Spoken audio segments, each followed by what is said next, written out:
Danny Murphy, Leicester boss Brendan Rodgers is the man for Man United. It is a shame for Manchester United that Brendan Rodgers once managed Liverpool. Otherwise I'd see him as the ideal fit to mastermind the long-term project at Old Trafford.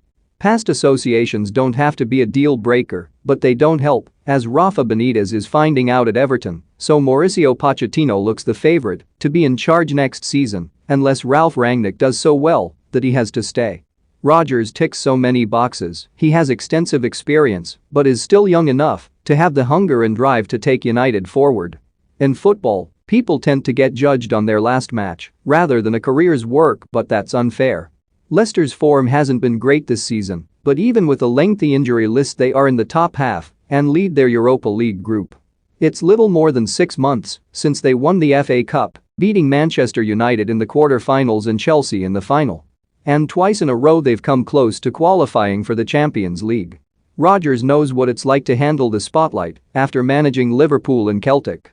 It's exciting to think what he could do with the squad at Old Trafford because his track record at improving players is brilliant. Youri Tielemans and Harvey Barnes are just 2 examples at Leicester. Tactically, he's very shrewd.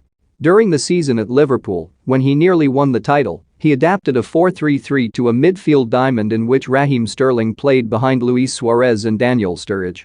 Suarez's form that season is testimony to how Rodgers can handle big players with big egos.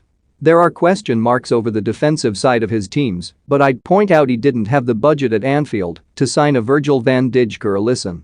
Even Jurgen Klopp struggled a bit before they arrived. Unless you have world-class players everywhere, to a certain extent you must choose whether to focus on your attack or defense. It is hard to do both successfully. On Sunday Leicester face Aston Villa, managed by Steve Gerrard, who will be pleased with the start he has made there.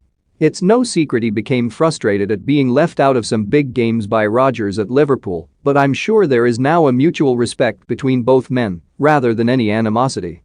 They had a good rivalry managing Celtic and Rangers, and it'll be a fascinating matchup this afternoon.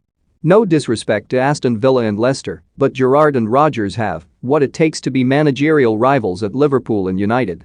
United might not go for Rodgers, partly because of his previous job at Liverpool, but I think they should consider taking the